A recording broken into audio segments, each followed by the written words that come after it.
Welcome back to Jedi Enclave. I'm Daniel. I'm Chris. And we are your esteemed hosts of the Jedi Enclave Presents the Now This Is Podcasting podcast, where we talk about things like Star Wars and other nerd space adjacent things, the MCU, Dune this week, like anything we're like kind of hard for.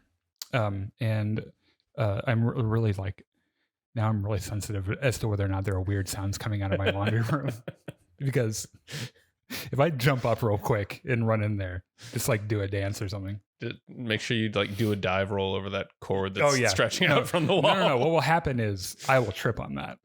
And then knock everything over, and it's going to be a whole thing. Yep. So this is our weekly podcast. Funny thing, we've not had a podcast in 2 weeks. Really?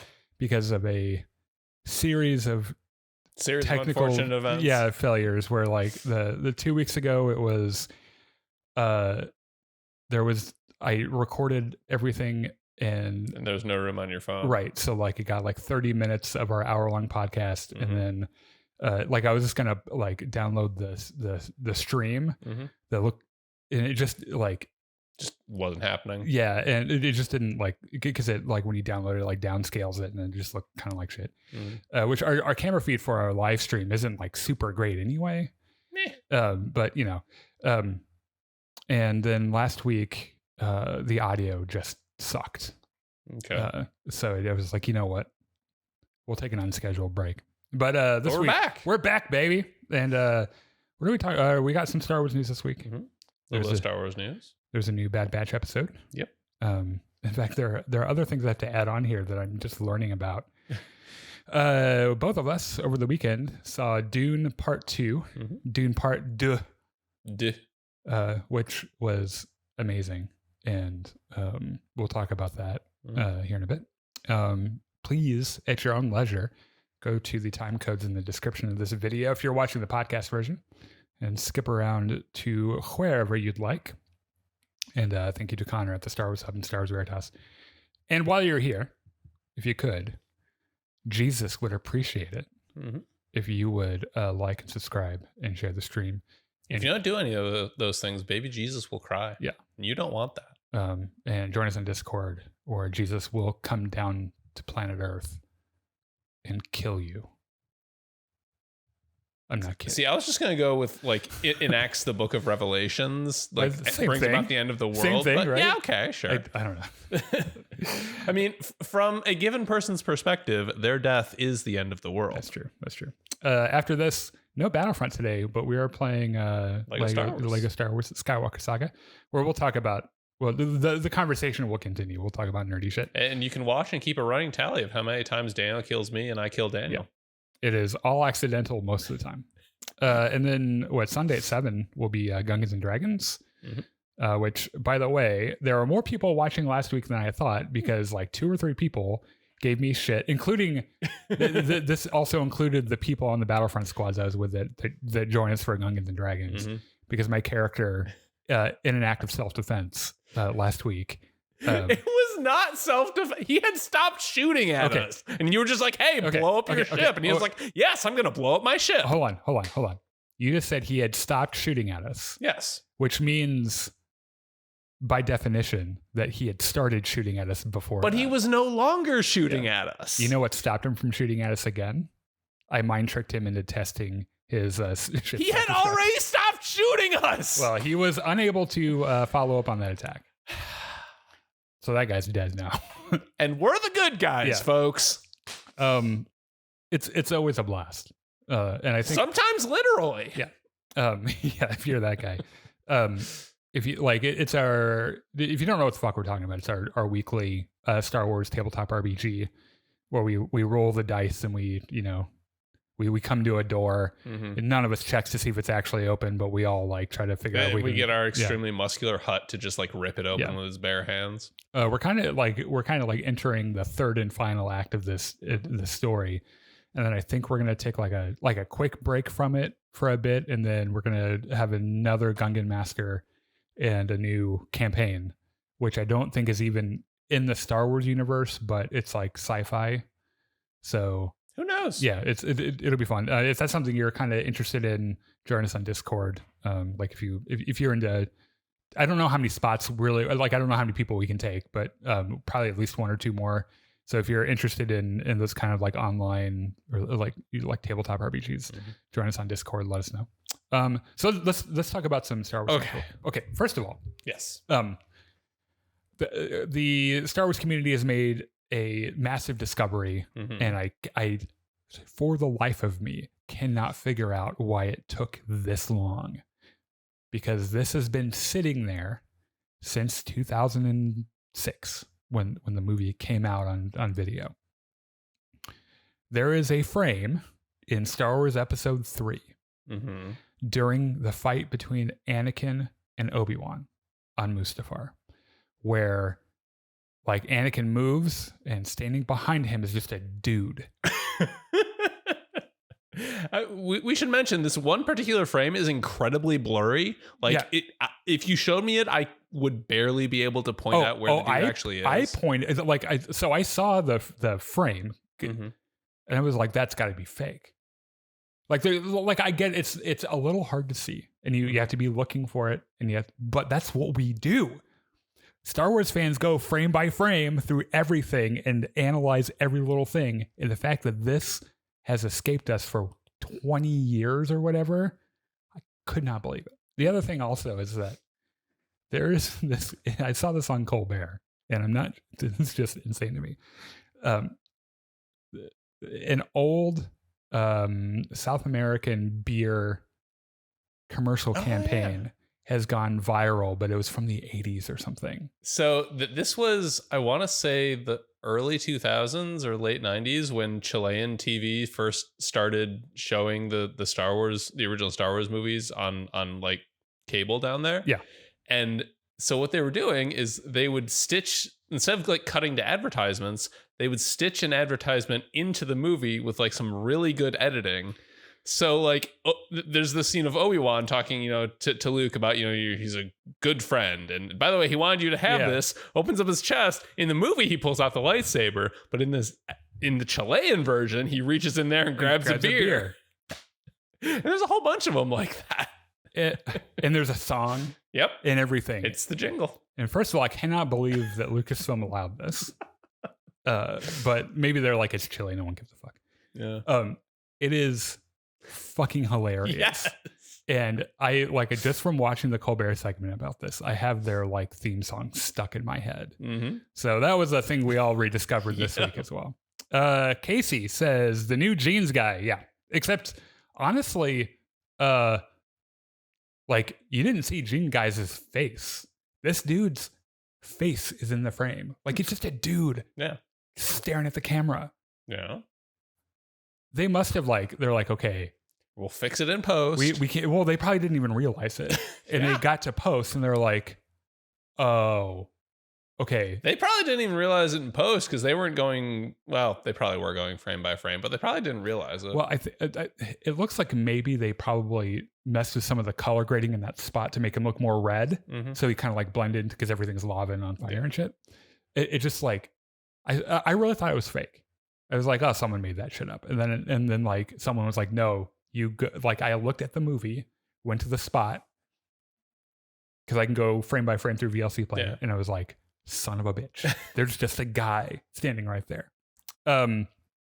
Chris says, may the force be with you, Daniel. Chris, I hope you are having a good night. Yeah, it's all right. It's all right. Thank you both for your awesome content. You're welcome. Thank you. So another thing this week. So Disney is putting out like 4K Blu-ray sets for some different Disney Plus shows, like Obi-Wan, Andor.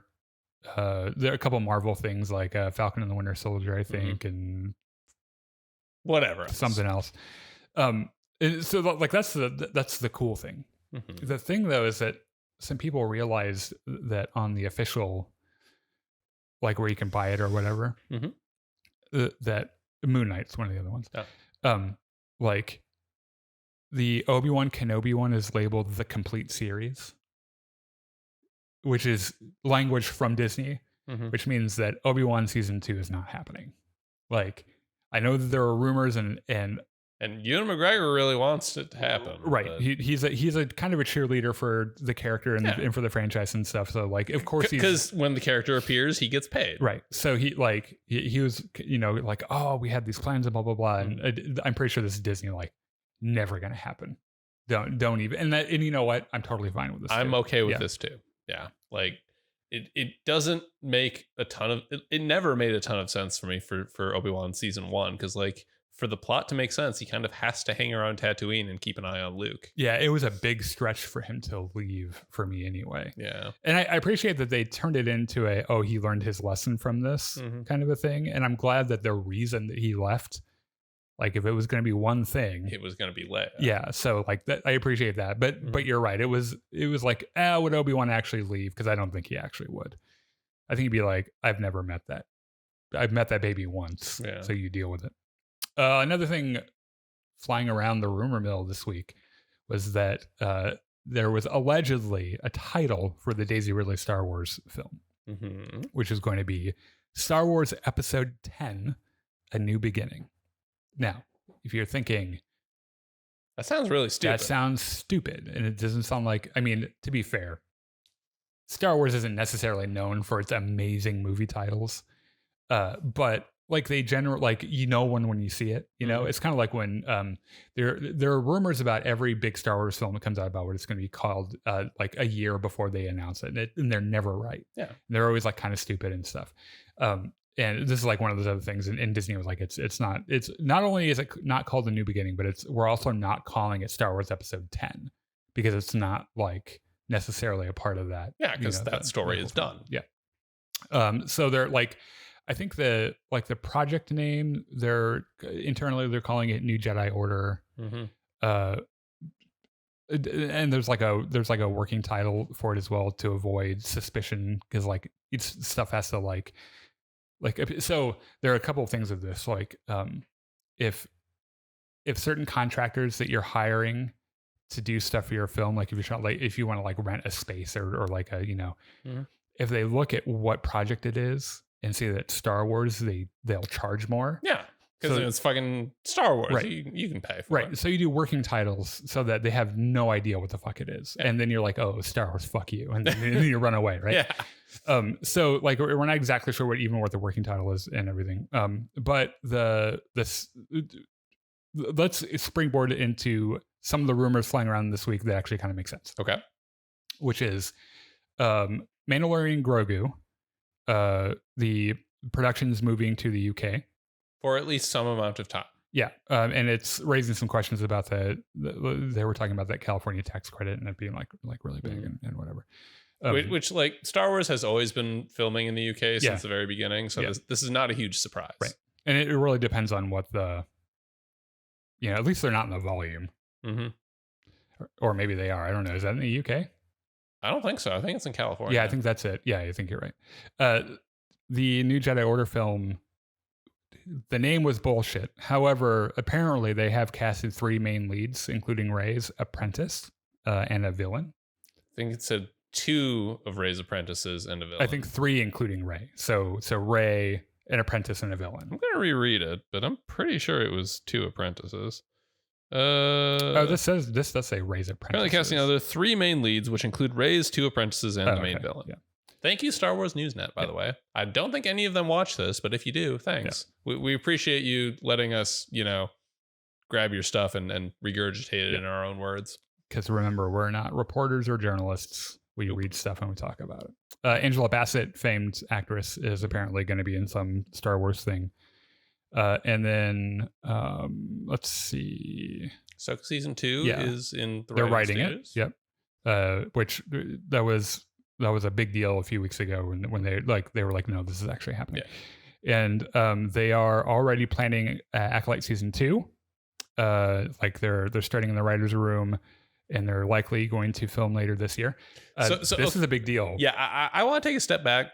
When this news broke about Andor way back, that they had already greenlit season 2 before season 1 even premiered. We were both like, okay, either like they have to be really confident with what they've got. Right. So I have 2 thoughts. Number 1 is they might be really confident about what they've got again. Number 2 is they might be sniffing their own farts here. Like, if they might think it's really good when it's really not. They might think we can just do whatever we want and it'll make a ton of money. You know what my feeling is about this? What? Especially like learning what we know about Acolyte Season 1, like the newer stuff that we've discovered, which is that it's 50 years before Phantom Menace. Mm-hmm. It's much closer to characters' lives that we know. I think that this show is going to drop this summer. And I think Star Wars fans are going to be pulling their jaws off the floor. Probably. I think this is coming in as the synopsis about the Jedi and her apprentice like investigating a crime or something. And then shit gets weird. Yeah, and I think like the shit getting weird is almost certainly going to be Darth Plagueis. And maybe he would be snooping around at this time. Yeah, and even maybe like Baby Palpatine or something.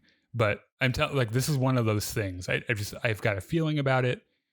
I am pretty sure that when this show drops, Star Wars fans are going to be like, "Whoa, did not expect this from this particular series," and I would bet that they probably know that, and they're like, someone somewhere is really confident about it. Well, like I said, I really hope it's good. I just think there's a distinct possibility that they're overhyping it internally, I guess.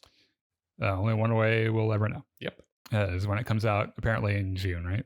That is the rumor. Yeah. Casey says, I'm holding off watching the Obi-Wan show again until Pixie Joker 95 completes his redux of the Obi-Wan show, new shots, effects, editing, music. He works for ILM, and this is his passion project. I don't know who that is. Okay. The effects I could see being a thing that I don't know how you. Yeah. I don't know how you really fix those things without having access to like the raw resources, like the actual, what they actually shot before editing it and putting music and shit on it. But like that's the one thing that could probably use the most work in that show are the effects. I thought the music was fine. Yeah. I mean, All right. Is it Dune time? No, it's we're gonna do Bad Batch because I want to make sure we get through this. And so we're gonna talk about Bad Batch and Dune Part 2. Probably not gonna. I'm not gonna go scene for scene on both, just because I want to make sure we get done. There's no way you possibly could. So let's do spoiler free real quick for Bad Batch. This is season 3, episode 5. This is one of those, and when I say this, don't freak out because it doesn't mean that I think it's bad, but this is like one of those filler episodes. It's a side quest. There's some nice character development, but it's ultimately a side quest. These aren't always going to be action packed, crazy. Oh my God, Palpatine, huge reveals, and all that shit. And when it's not that, they focus well on character development. Mm-hmm. And there was some good character development in this. Yeah. And we'll get into some spoilers. There was there's an inclusion of the weekly monster that was not an accident, I don't think, given the release of Dune. So I think if I'm going to rate these so far, I think episode 3 is the best. Episode 2 is right after that. Episode 5, I think the one today. Mm-hmm. And then episode 2, I almost entirely forgot. I didn't love that one. And then what's the other one? Which one am I missing? 1? Well, 1 I'd put right after 3. So 3, 1, 5, 4. 2. You're missing 4. What happened in 4?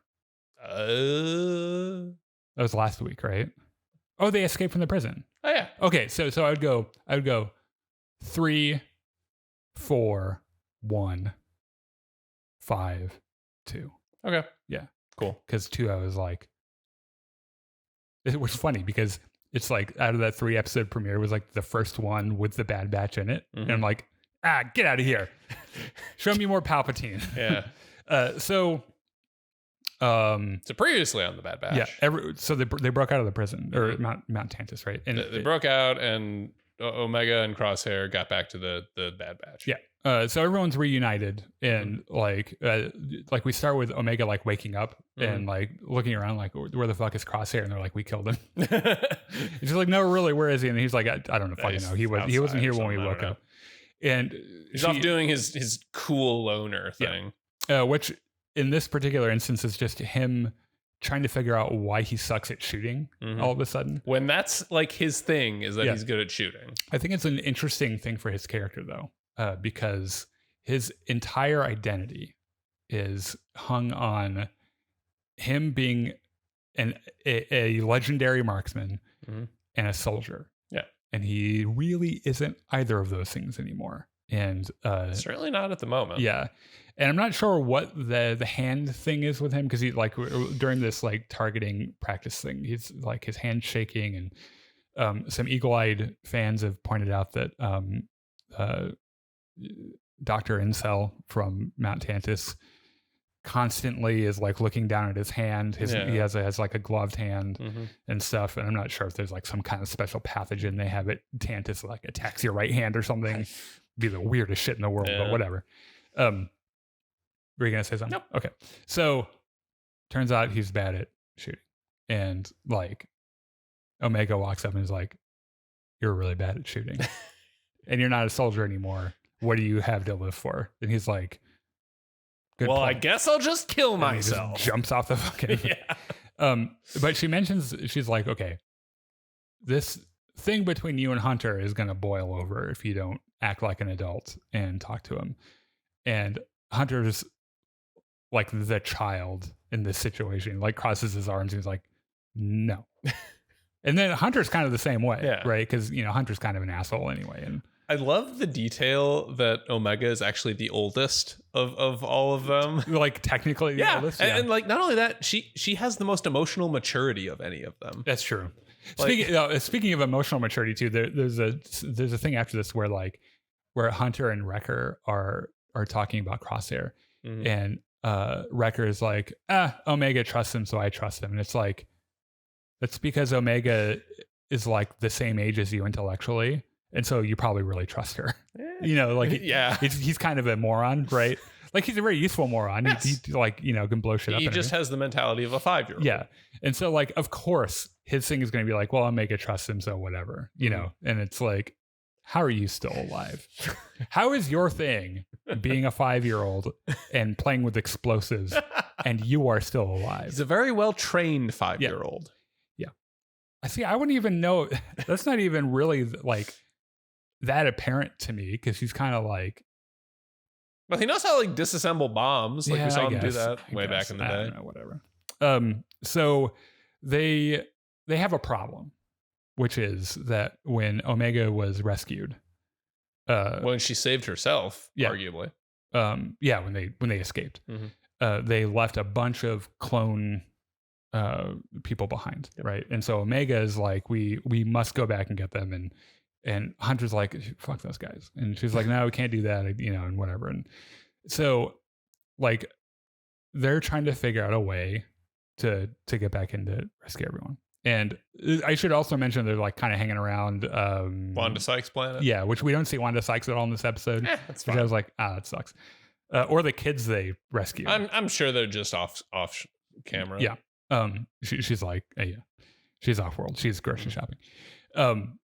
So Echo shows up. Yeah, Echo just kind of flies in, and that's a big deal too, because like they hadn't seen him in a while. Because I think he's off he's off with Rex being in the rebellion. Or like the proto rebellion or whatever. And so they're like, okay, let's do this.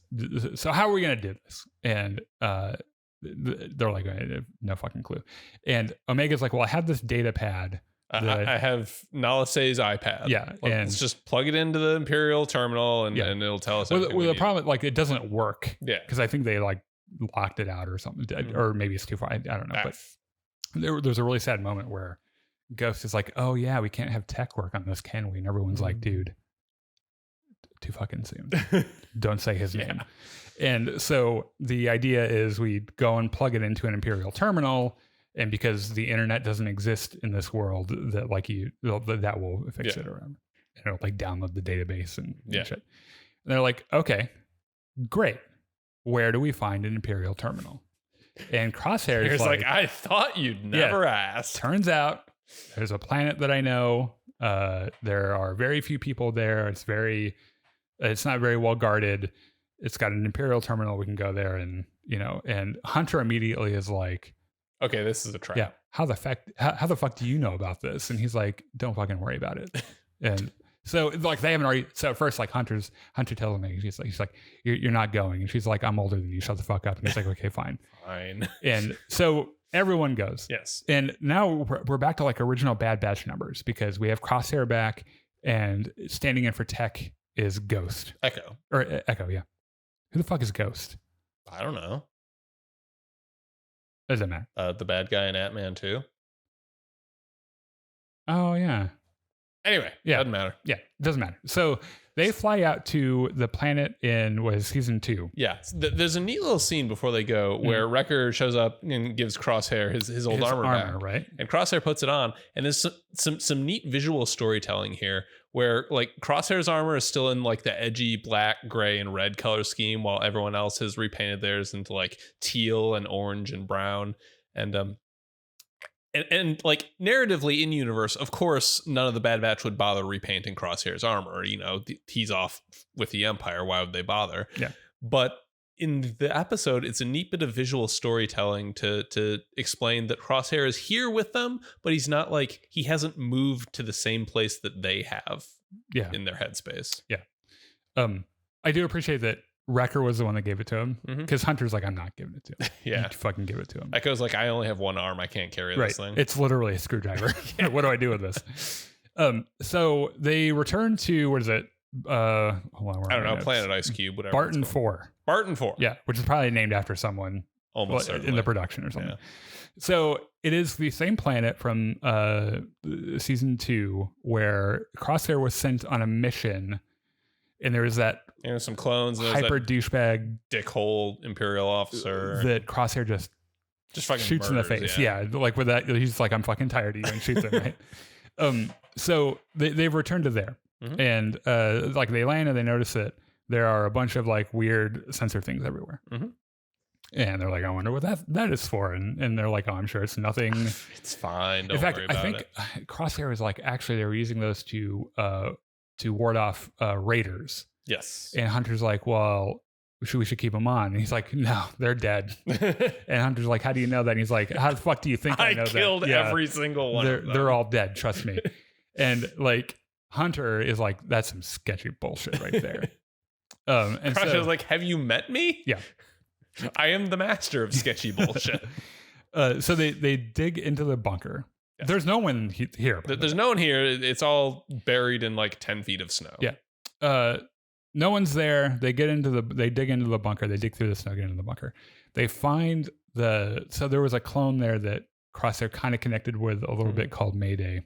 And he had like bandages wrapped around his helmet or whatever. Well, the first thing they do is they like start rerouting the power and shit, and they have to depower the sensors to power the base so they can turn on the terminal and get the MacGuffins to get the thing. Yeah, and like while Omega and Echo are doing this, Crosshair kind of wanders off and sees all the clone helmets that were just kind of discarded, and there's a nice little moment where he picks up Mayday's helmet, just kind of looks at it, and then starts arranging the clone helmets on top of a crate like a little shrine or something. Yeah, I guess we're to believe that they're dead, because like I guess a head didn't either fall dead out of or hauled off to Tantus would be my guess. Oh, that's actually probably more likely, because I bet when they go to rescue them, he probably shows up. Could be. And like, so Hunter won't let Crosshair out of he just follows him everywhere, right? Like he goes to the bathroom, he's like, I'm gonna watch. And dude, I'm pissing. Do you mind? He's like, I don't. I do not mind. Keep going. And he like, there's a moment where he like watches them, and he's like, fucking watching you, dude. And he's like, whatever, they're just helmets. So they end up turning the sensors off. And it turns out that at some point Crosshair and Hunter end up outside to do a fight. So what happens to argue, right? the yes, they're outside arguing. Yeah, and about their feelings or something. Yeah, and because they're both very emotionally stunted men, they don't know how to talk to each other. Of course not. So they're like this close to just punching the shit out of each other. Like that's the only language they know, right? And like a sandworm from Dune, except in snow, almost kills them. Yeah. And this cannot have been a mistake, right? Maybe I think they're like, you know what's coming up? Dune Part 2. It's going to be the week after this release. So that's where we'll put our snow worm thing. Sure. And it's like a mix between that and have you ever seen Tremors? No, but I'm familiar with it. It is brilliant.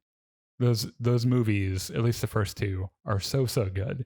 And stars in like an earlier Kevin Bacon in the first one, and Reba McEntire, the famed country singer, is in it. And it is why? I don't know.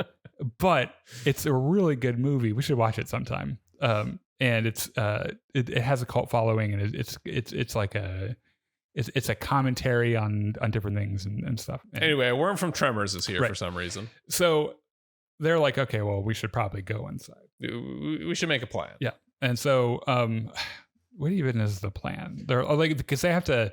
So like they've got all the data. So like, okay, here's what we're gonna do. We got to send Wrecker to repower the thing so that we can have power to turn on the sensors. Omega's going to turn on the sensors. Crosshair and Hunter and Batch are going to go out and distract the worm and like pull it outside the ring of the sensors. Yeah. So when we turn on the sensors, it makes a bunch of noise and it annoys the worm. It doesn't want to come in. Yeah, it's like locked out or whatever. Mm. There's a really funny sequence where Omega is giving Wrecker instructions about how to prime the breaker, which is almost shot for shot straight from the first Jurassic Park movie, where they're trying to power up the fences again, where there's the thing that you have to pump a few times and then you got to press a button and shit. And turn the thing. Yeah. Which also was not a mistake. Whoever it was, like they're our age probably, like they were Jurassic Park fans. And so that they almost get eaten. Yes. Like at one point, Hunter's in the steps through ice and gets in a tunnel, and he has to run out, and they save him.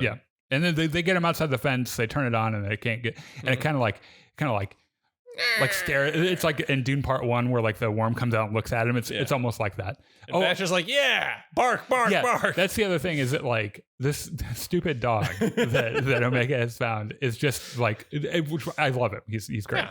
It's just like there now. He's like just a part of it. He's just part of the team. And that is something my dogs would do. Yeah. Is that they would see something really scary that if there wasn't anything separating them, they would probably run away.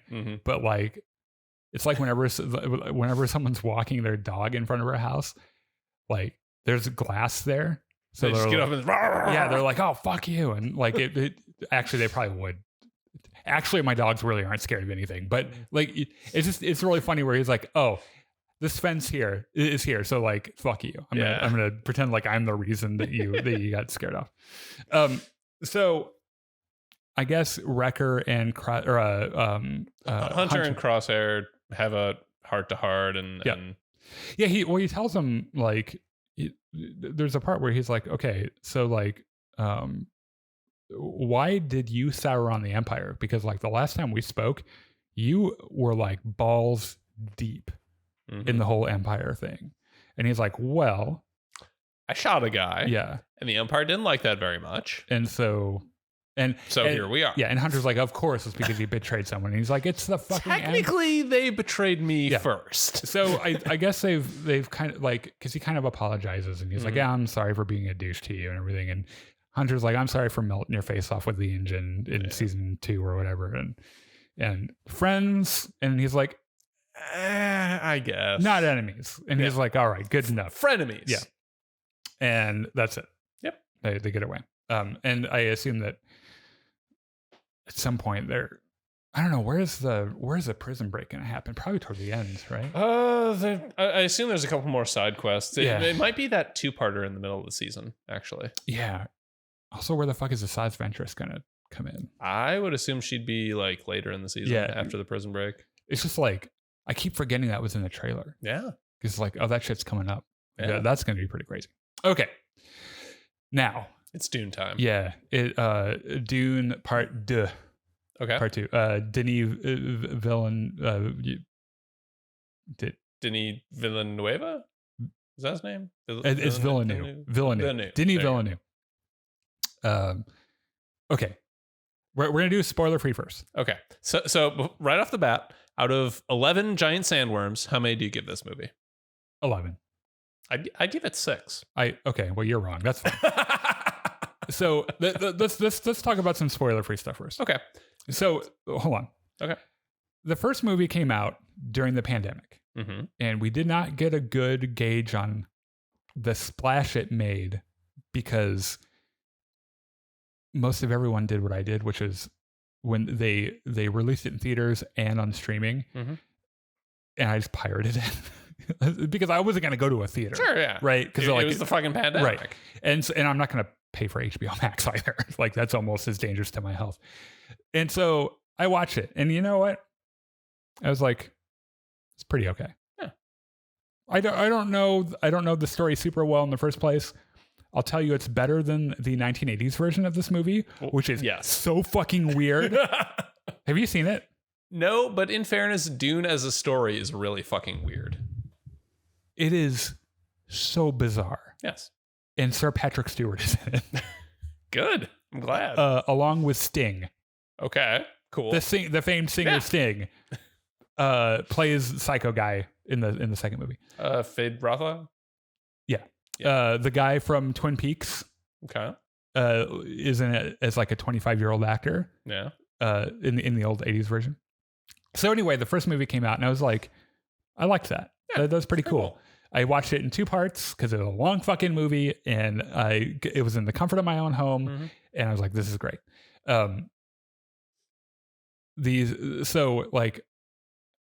This movie kind of crept up on me a little bit. It was like, oh yeah, Dune's coming out. And you know what? I liked the first one enough. I'll go see that. Also, people are going to be talking about it. It's a big science fiction thing. I went to go see it, and I will admit that there are moments in the film where you're like, nothing has really happened in a while. But then like the shit that happens is just like, whoa. And there's something to be said. Okay, so first of all, this movie domestically made like $83 million on its opening weekend. Yeah. That's insane. That's a lot of money. Guess how much it made internationally? A couple $100 million? Like $100 million. Huh. Plus the 83. And that doesn't include China, by the way. Yeah. So like people are going to see this movie. Yeah. They're like, in my notes, I have like things I liked. Everything except the music. Yeah. And then meh stuff is the music. Yeah. And this is a really good spot for me to we know stuff like this because we're musicians and we're like, we understand how that industry works and stuff. Hans Zimmer does not write a majority of the music in the movies he's credited for. He has a basement where he keeps like 20 people at gunpoint and is like, write this music. He is exaggerating only slightly. And then they write the music, and then he's like, no, I wrote that. And that's why every time Hans Zimmer shows up somewhere, I'm like, fuck that guy. And you know what? Danny Elfman isn't really much better.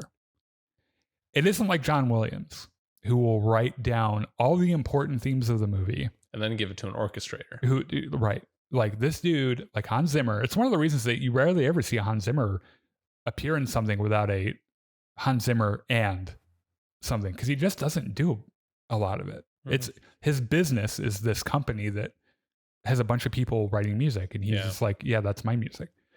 I don't think there was a single melody in this entire movie. It's just all weird electronic bombs and like, which some of those things are pretty cool. Okay. Like some of them are used pretty well in the context of the movie, but none of it is stuff that you would want to listen to by itself. Yeah. There are a couple of moments in the movie where like, you're like, that would be a cool, like if there was a theme for this idea, this would sound fucking cool. And we'll get there when we get there. When this big thing happens, and then there's like the House Atreides theme or something. Sure, yeah. Which, but too bad there is no House Atreides theme. Yeah, it's just right. Which is weird because I think there kind of is even like there's a weird bagpipes thing that they did in the first movie that I actually kind of liked, but it didn't come back or anything. So can I get a little more specific than you did? So the things I liked, this movie is absolutely fucking gorgeous. Like every shot is like, you could take almost any frame from this and put it up on your wall and it would look good. It's gorgeous. Yes. Yeah. The cinematography is great. The theater I went to has this like bigger than normal screen, like it's an off-brand IMAX or something. I saw it on that. It was gorgeous. I know a bunch of people are like, oh, you have to see it on IMAX, and I'm sure that's true, but it's like I'm gonna go to the theater in Decatur, Illinois. Mm-hmm. Because I don't care how big of a fucking movie this is. The only movie I've ever driven somewhere to see it in IMAX was The Last Jedi. Mm-hmm. And it will only be a Star Wars movie. Yes. Otherwise, it's like, this will do, right? Yeah. So I'm sure it was amazing in IMAX. But the location shots in fucking Abu Dhabi desert are fantastic. They are literally in the desert. Yes. Like they're not in the volume. And you can tell because that shit looks so good. Yeah. And what's really funny is Josh Brolin, was like so affected by being out in the desert that he started writing a book of poems about the desert while he was out there. Because he was like, you just look out and it's like it's like looking at the sea, but it's all sand and it just does something to your brain. Good for him. And because he's kind of a weird spiritual guy anyway. And so he's a poet now. He's written some poetry. Other big thing I really, really liked is the cast. Like, I don't think there is a single even mediocre actor in this entire cast. There is not. And like everybody gives such incredible performances, even down to like the little bit characters like Chani's friend who shows up a whole bunch and like shit talks Paul. Even that actress is fantastic. Yeah. Last thought on this, it is so weird for me to see Christopher Walken in a completely serious role playing it completely straight. Well, it's not that weird so John didn't love Christopher Walken in this movie because it does kind of take you out of it a little bit. Yeah, to think, oh, it's Christopher Walken. He's so fucking goofy. But like we've seen, like Christopher Walken is in Severance. Yeah. Plays a serious, dramatic role. And I think he's got good chops for it. Sure, yeah. And it's not Christopher Walken's fault that it kind of took me out of it. It's just that it's like, dude, you're that fucking famous. Yeah. It's like having the president of the United States. It's like if they put Barack Obama in there as the emperor, you'd be like, that's not the fucking emperor. Yeah. That's fucking Barack Obama, right? But that being said, every time he says something, I'm like, I love Christopher Walken, so fucking strap in because I love him so much. Timothée Chalamet and Zendaya gave career-defining performances. Absolutely, they did what George Lucas wanted Hayden Christensen and Natalie Portman to do in the prequels. Yeah. They had chemistry. They're both really fucking good actors. And the writing was really good. Yes. And like... Well, the dialogue between them. Yeah. Well, it's funny that you mentioned dialogue, by the way, if we're still in non-spoilers. Denis Villeneuve apparently, reportedly, hates dialogue. And would rather focus on visual moments. Okay. Makes which sense. You can tell because there is not a ton of dialogue, which is goofy because this has a lot of lore that you kind of have to like explain a little bit. And he does as much of that as he can without saying anything, right? Stellan Skarsgård. I didn't until I saw the credits, I didn't even realize. Oh, really? Stellan Skarsgård. I didn't realize that was him. Yeah, he was in the first film. Yeah, I know. And I didn't realize it was him then either. Yeah. Apparently, he did this sit down with, I think, GQ or something a few days ago where he talked about all the movies he's done in his career. And he talked about Dune Part Two and was like, okay, here's the deal about this movie. Every time you see me, even if my character's nude, I am in 8 hours worth of makeup and shit. And I couldn't go to the bathroom or pee. Like I couldn't piss or shit. So I didn't drink anything. Oh, no. And I took Imodium every morning so I didn't have to poop. God. Oh my God. That is commitment to your art. That dude is like it's the same interview where he called Andor Star Wars for adults. Stellan Skarsgård's amazing. Yeah. So I want to get to the stuff I didn't like real quick. I'll be real short about this. First was the music. We talked about it. Yeah. It's bad. Number 2 is the pacing and like editing. Like you alluded to it, there's so much lore and there's so many like little subplots that are happening in this story that just get like passed over in like a scene or two. I think there's a lot of stuff that isn't necessarily important. If you're a fan, since you read it, it's probably like, for example, the fact that, and they don't even really hit this that hard in the first movie. It's hit hard in the 80s version, but like the whole reason they want the spice is not because it's a narcotic. It's also a narcotic, and I'm sure people love it for that. But like, they need it to traverse the galaxy. Yes, and they don't really mention. They're like, it's fucking spice. It lets you see the fucking future. Yeah. Who cares? or whatever it does. Yeah, Yeah. it does a bunch of shit, which is probably why they want it so bad. Yeah. But so yeah, I'm sure. I will say that the takes that I've seen from people who are diehard Dune fans have generally said, at least as far as I can tell, that the stuff that they change for the film are good changes from the book.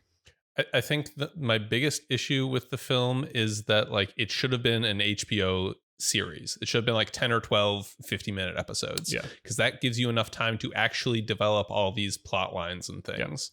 Yeah, I don't know if I agree so much with that, because I thought that even for a nearly 3-hour movie. So okay, like the two of them together are longer than 5 hours, and it still doesn't cover everything in as much detail as they really should. You know, I have a really hard time. It doesn't matter how good the movie is. I have a really hard time staying awake in movie theaters. I don't know why. Maybe it's because it's dark and comfortable, and your belt is full of popcorn. Yeah, and I sleep 4 hours a night, and that's probably why, right?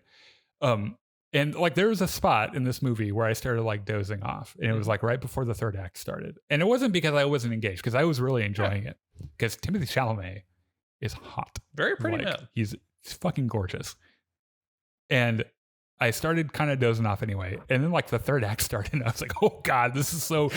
All right, I'm awake. Let's go. Let's do this. Okay, so let's real quick. In the first film, there's a planet called Arrakis. Arrakis, yes.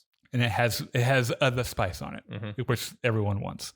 There are two rival houses, the Harkonnens and the Atreides, right?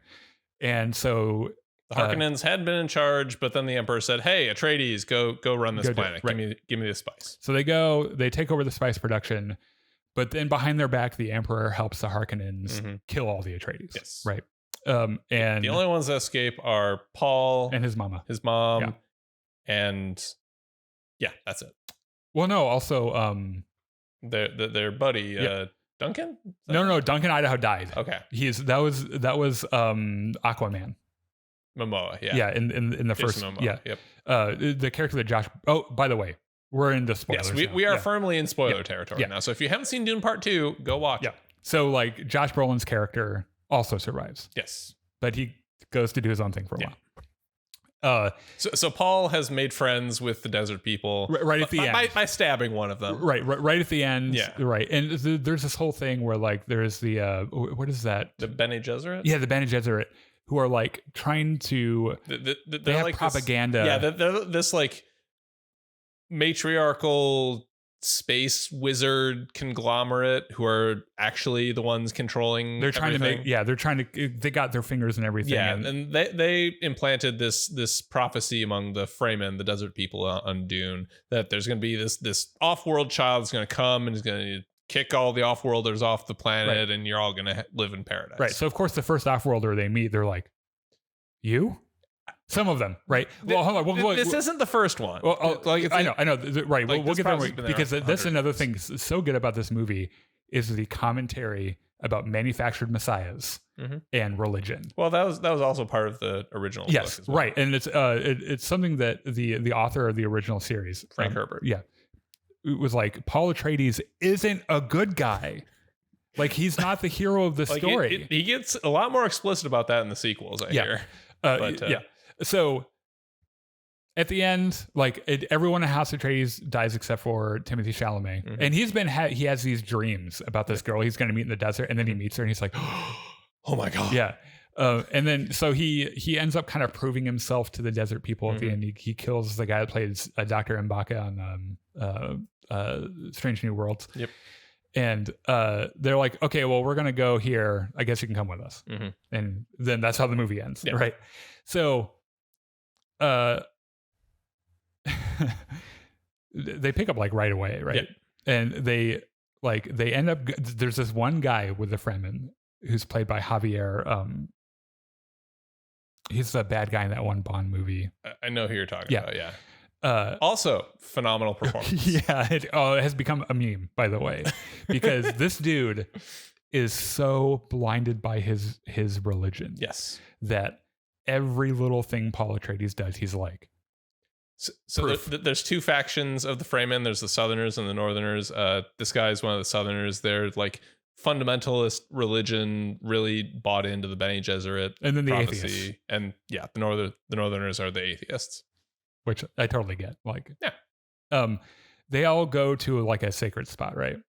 A Freeman City, for lack of a better term. And the reason they're there to discuss war, right? Because something happened. Yeah, they're also there because I should pull my the resident Bene Gesserit is about to die of old age. Oh, yeah. They're like, hey, Lady Jessica, you're a Bene Gesserit. Right. Could come be our mother supreme or whatever. Right. That's the whole thing. Also, is that Paul's mother is pregnant, and throughout there's this running thing where her, like, after she becomes the mother supreme or whatever, the fetus like talks to her. Yeah. And I swear to God, Chris, the entire time I was like, is this real or is she crazy?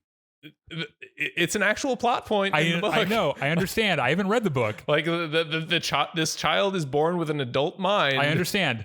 But I have not read the book. I was watching the movie and I was like, it's going to be the funniest shit in the world. So I was like, no, she's just crazy. She just has schizophrenia. I also like, I'm talking to your sister. like, and like, no, mom, you haven't taken your fucking meds. There are scenes where Paul is having a conversation with his sister who is still in the womb via their mother. Yeah. It is really goofy. So she's like, okay, this is not good for me, but I'll be your mother supreme or whatever. So they like feed her some poison, and the old mother supreme is like, wait, what the fuck? She's pregnant. That's not good. Yeah. Which, by the way, a little bit too late for that. This is why you take a medical history on your patients before you give them poison. Because she would have been like, "Oh, I have a baby," and they're like, "Oh, we'll wait. Yeah, we'll wait a few months." Yeah, we can hold off on Which, by the way, I think it's interesting that in this world, I guess women can just choose the sex of their babies. Only if they're Bene Gesserit. Oh, okay. Because Bene Gesserit have the weird space wizard powers. Yeah, because that was one thing in the first film where like the pain box lady, was like, "Why the fuck did you have a girl?" And I'm like, "Can she help that?" And she's like, "Yeah, she can. Fuck off." And it's like, "Oh, okay." So Frank Herbert had a lot of really weird ideas. So she becomes, basically she drinks this poison. She sees the future. Her little baby comes alive with like a fully, like it's like a 40-year-old woman's mind in there, right? And is like, okay, this is going to be my job from now on, is to radicalize everyone into believing my son is the Messiah. Let's get started. Paul's like, I'm not so sure about this. And Jessica's like, nah, don't worry about it. You'll love it. She's It'll like, be great. Wasn't a question. My job now is to make sure everyone believes that you're the Messiah. So there's a whole part of this where it's Paul kind of assimilating into the culture. Yeah. Where he like kind of proves himself with a fight.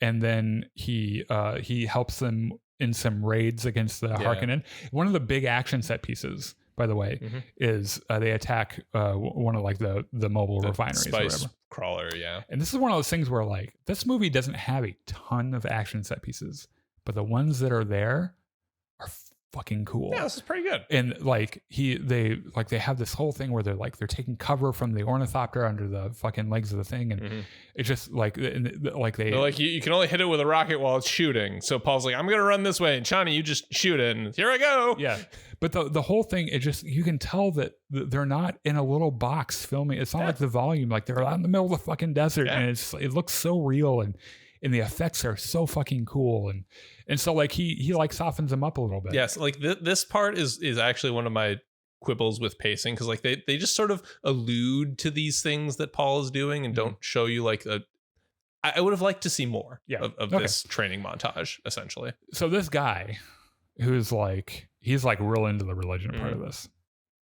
Literally every small thing that Paul Atreides does, he's the it's just as it's written. Look, it's obvious. Yeah, it's just like the Bible says, pretty much, right? And it's like it could be any small thing. And Johnny's like, "Shut the fuck up, like, dude! You don't know what you're talking about." Like Paul Atreides keeps his dick on the left side. And he's like, "It's written." Yeah, fucking Messiah, right? He's left-handed. There you go. He sneezed into a Kleenex, guys. That's in the fucking book. I swear to God. And so he's totally convinced, right? And there at one point in the movie, he's like, I want to learn how to ride a sandworm. Yeah. And they're like, well, you can't do that because you're not a Fremen or whatever. And he's like, teach me anyway. And they're like, okay. All right. So they teach him. And this is one of those things where like, it's really fucking cool. because those sandworms look so real and I kind of want one. Basically, they get a little thumper thing that attracts them, and he just yeets himself onto it. Hops onto it, uses these fucking grappling Ice hooks picks, to just ride it. And I guess they like you move a flap and it like makes it turn or whatever. Or something like that. Okay, here's the thing. I totally get how one person could do this. And which by the way, I think it's cool that like they're like, okay, here's your big test. You're going to do it by yourself. It's for your first solo flight. Yes. You don't want one too small and you don't want one too big. And he attracts it, and it's the biggest one they've ever fucking seen. In the horizon, you see like everything kick up, but everyone watching doesn't they think it's like a weather event because it's so fucking big. Like, is it like a sandstorm? Yeah. They're like, oh, that's the worm. Fuck. And they're like, okay, that's the biggest worm we've ever fucking seen. And he's like, well, I see guess you I'm guys. riding this bitch. It jumps on. It's a successful ride. Further proves to this guy that Paul Atreides, that's the Messiah. Just like, yeah, right.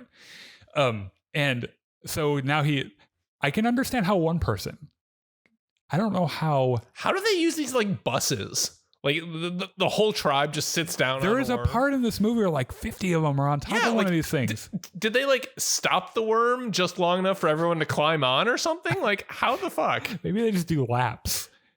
I guess. Like 10 people jump on, and then like they do another lap, and another 10 people jump on. But like Jessica is sitting in like this covered. Oh yeah, they have thing. shit. Yeah. How did they do that? I don't know.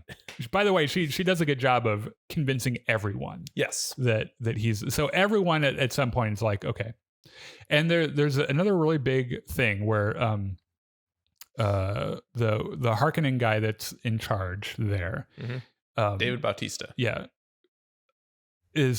He's kind of a bumbling idiot. Yeah, he really is. And like he's really pissed because they're like really fucking the spice production up, and he's like, you know what?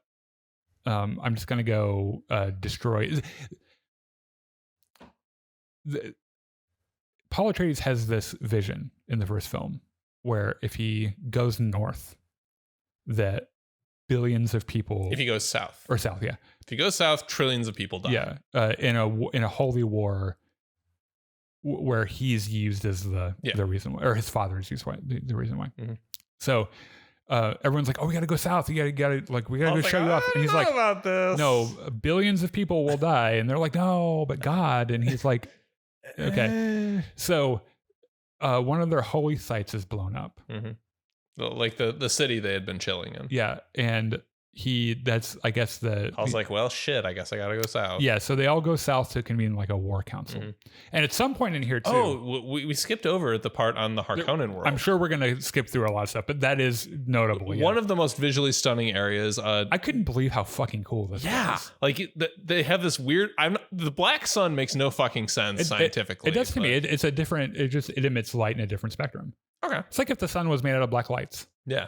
And we meet Fade Routha, who's this complete fucking psychopath, who's going to be the heir to House Harkonnen, and is also the guy that they're sending off to be in charge of Arrakis now. Who also apparently the Bene Gesserit, or he was like one of the prospects. Yeah, for like they have their fingers on a lot of different options, and he's like one of the options, right? One of the Bene Gesserit characters in it says, "We don't hope, we plan." Yeah, like they have plans upon plans upon plans. Yeah. So like we get played by Austin Butler, by the way, he's so fucking creepy. He is good. He's a really big character or a method actor, and apparently God, he apparently turned that back just a little bit for this because he also played Elvis and something else. But all you need to know about him is he really likes killing stuff. He's like King Joffrey, if King Joffrey in Game of Thrones was like really smart, competent. Yeah. and he's like the Duke's nephew. Yeah. And Baron. Right. Which, by the way, there's this whole like they kiss each other right on the mouth at one point. And it's like, oh God. Harkonnens are fucking weird. Yeah. The Baron is canonically gay. Huh. And I was like, if I were the Baron, and even if that dude was my nephew, I'd be like, come on over here. Because that dude, I understand he's just a whole psychopath. Would still probably bang. Villains make terrible boyfriends, Daniel. I know. So anyway, they go south. That they arrive there and Paul's like, hey, I'm gonna drink this fucking poison now. Oh yeah, and the way we get to see a baby sandworm, and that's the one I want. I was like, I want that. It's kind of adorable because and they have to kill it to get the poison out of it, which I think is I think it's funny. Is like she like walked through the sand and it just full out jumped and wrapped itself around. It's like, I'm gonna fucking kill you, bitch. And she's like, and you're gonna go to sleep in the water. So he drinks the poison and gets. He has a fucking acid trip where he sees the future. Yes, he talks to the like adult form of his sister, who is again still gestating. Yeah, and finds out that his mother is the daughter of Baron Harkonnen. Baron, what's his name? Yeah. So he is on one side an Atreides, on the other side a Harkonnen, and that's a big deal to him. And because the Harkonnens are kind of shitheads. Yeah. During this vision, something just clicks for him, and he's like, I'm doing the Messiah thing. Fuck it. And the thing that I love, and apparently this is something different than in the books, is that Zendaya's character in the books is all for him being the Messiah thing. And in the film, it creates a lot of conflict. What I really like is that like in one of their scenes, she tells him, I will love you as long as you don't change who you are. Yeah. And then he changes who he is. And she like is like, fuck you, I'm out of here. Yeah, because like in weaker writing, you would have had her be like, oh, okay. Yeah. But she's like, no, fuck off. She is not standing by her man, which is good for her. Do you have any idea how hard it is to live in the fucking desert? Do you know how much bullshit I've put up with my entire life? Like, I'm not doing this with you. So he decides he's gonna do the thing. And so basically, at one point, hot evil guy takes over. And that was before they burned out the northern holy site city. So they all go to a war council. And there's this fucking banger scene where everyone is gathered and there are rules about who can talk and who can't talk. And Paul walks up there and his true believer is like, here, kill me so you can talk. And Paul's like, fuck that. I'm going to talk. I'm going to do whatever the fuck I want. You're all going to listen to me because I'm the motherfucking Messiah. And hey, you guy in the audience, your grandmother just died and it was really fucking sad. And I was like, my grandmother did just die. How did you know that? Yeah. He's like, you're on Pornhub 4 minutes ago. We don't even have the internet here. What the fuck? Puts his phone away. He's like, it's as written.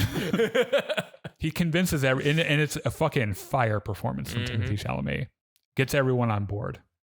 Everyone's frothing at the mouth now, just out of their mind with religiosity and craziness. There's a really cool sequence between Chani and Jessica where Jessica's like, you know, he's kind of doing the damn thing and he's gonna save your entire people. And Chani's like, yeah, he's also a dickhead. Yeah, like I'm going with him because he's gonna save my people, not because I like him. Yeah, and he's an asshole. When our interests, that's probably where we'll end.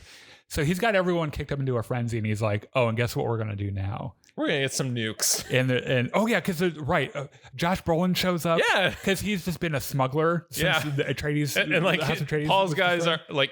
Are about to kill all of Josh Brolin's guys. And Josh Brolin's like, whoa. And Paul's like, hey, I know you. Yeah. A great callback to the first film. Like, he says something about how you like recognize his footsteps anywhere, old man or whatever, which he immediately was like, oh my God, there's a living Atreides. Like, that's where my loyalty is. So he's like, I will fucking die for you. Josh Brolin's like, by the way, I know where your dad hid the nukes. The literal nuclear warheads are on this planet. It's like 10 feet that way. You want to go look at him? He's like, fucking yeah. And they go look at him and he's like, great. So he gets everyone whipped into a religious frenzy, and he's like, you guys know what we're going to do next? We're going to kill everybody. We're going to take over everything. We're going to repel everyone off the fucking planet. And by the end, if I'm the emperor, that'd be fucking cool too. In between all of these sequences, we occasionally cut away to Emperor Christopher Walken and his daughter, and like his daughter is figuring out, is talking like with the Emperor's Bene Gesserit representative and figuring out all this fucked up shit the Bene Gesserit are Lady Painbox, yeah, and eventually they just go down to Arrakis to bring some more people to help the Harkonnens. So they're here too. Yeah. So the Emperor is there, and he's got his cool fucking shiny fucking ball thing, which. I guess if you haven't seen it, that probably makes no sense. But Paul's like, here's the plan. We're going to fire some nukes at that mountain, make a giant sandstorm, and then all of us are just going to rush in and fuck shit up. And some of us, you know what? We're going to save that for when it happens. You'll see what happens. Yeah. So this is fucking attack starts. And it starts off really cool anyway. The sandstorm and people are riding it and shit. And then like the dust settles. And the people who survived the avalanche or whatever are like, oh, thank God we're still alive. Oh, it's over. And then it's a bunch more fucking sand comes up and they're like, another fucking sandstorm? And it's like, no, motherfuckers, it's 3 fucking sandworms. And there are fucking these lunatic religious guys up there with fucking flags for House Atreides screaming their like, yeah, and like full fucking religious war, right? And they lay waste to fucking everything. And it's like this, I can only stay hard for so long. Like, this is so fucking cool. And the whole thing comes to a head. Like they kill all the armies and shit. Yep. Paul walks into the Emperor's spaceship, fucking kills Baron Harkonnen, and is like, all right, you're my stabs that dude fucking unceremoniously. Just fucking murders him. Just stabs him right in the neck. He's like, fuck you. He's like, oh, I guess I'll die now. Emperor, you're my prisoner now. And Stellan Skarsgård's like, finally I can take a shit. Oh God. So they are so royally fucked. Yes. And you can tell this was one of those Christopher Walken performances that I did not expect to see, which he's like really stoic the whole time. Like he walks, they've clearly lost and he's like, another fucking day. Am I right? Yeah. And his daughter is there and shit. And he's like, all right, I'm going to be emperor now. And he's fucking like, kiss the ring. Yeah. And the Emperor's like, no, fuck you. And Paul's like, all right, fucking choose your champion or let's fucking go. Yeah. And so he chooses Fade Routha. Hot psycho guy. Yeah. And this is another one of those moments in the movie where I was like, this is such a different thing from 3 fucking sandworms and shit. It's so much more intimate, but it's still like riveting to watch because they have a fucking knife fight. Yep. And it's one of the best fucking knife fights I've ever seen in my life because they do the thing in The Last Jedi with like that fight with Kylo and Rey against the Praetorian Guards, where a lot of it is just wide angle lens, like uncut, just like people doing moves and shit. They do a lot of that. Yeah. And it's not like Marvel where it's up close and cutting a billion cuts and shit. Yeah. Like it's a good fucking fight. And like you really think that Paul Atreides is fucked there for a second because I haven't read the books or anything. Allow me to put on my CinemaSins hat for a moment. Every other time in this entire movie, whenever someone gets stabbed, they instantly die. Yeah. Paul Atreides gets stabbed fucking twice. Yeah. Well, one still of them manages to stab the other guy, then get up, stagger across the room, and make Christopher Walken suck his dick. Which, by the way, like he gets up after that, and the one guy is like, just like in the Bible, Messiah. Yeah. And so, like, how does Paul survive getting stabbed twice when no one else can survive getting stabbed once? I don't know. While this is happening, like the other houses show up in orbit. They're like, fucking stop. Paul's like, okay, number 1, I'm gonna marry the Emperor's daughter. That makes me emperor now. Which is Zendaya is like, you're gonna what now? And he's like, because like she's kind of looking at him, and he's like he tells her, I will always love you. Yeah. But also, I'm going to go marry. I'm going to fuck this woman too. So, like, double good on Chani for refusing to be anyone's side piece, right? Because she deserves better than that. Yeah, I thought it was really cool after Christopher Walken bends the knee, everyone bends the knee. Yep. And the only 2 people standing are Paul Atreides and fucking Zendaya. Yeah. And she's like, oh no, I do not do that. Yeah. And she just turns around and fucks off. So Paul ends up leading all his people into the Emperor's ships, and they go off in orbit to go fucking fight the other great. Right, because the other guys are like, you're not the Emperor, and he's like, yeah, I am. And they're like, no, you're not. And it's like, okay, I'll fucking prove it. I guess we'll fight over it. And Zendaya rides a fucking sandworm off into the sunset. She like catches like a sandworm taxi. Which again, good for her. Yeah. Yeah. There is so much fucking Game of Thrones in this story. Yeah. This is literally the story of Daenerys Targaryen. Literally. Yeah. Just told way better. And that's the thing is that's one thing I kept. Also, Daenerys didn't survive getting stabbed in the end. That's true.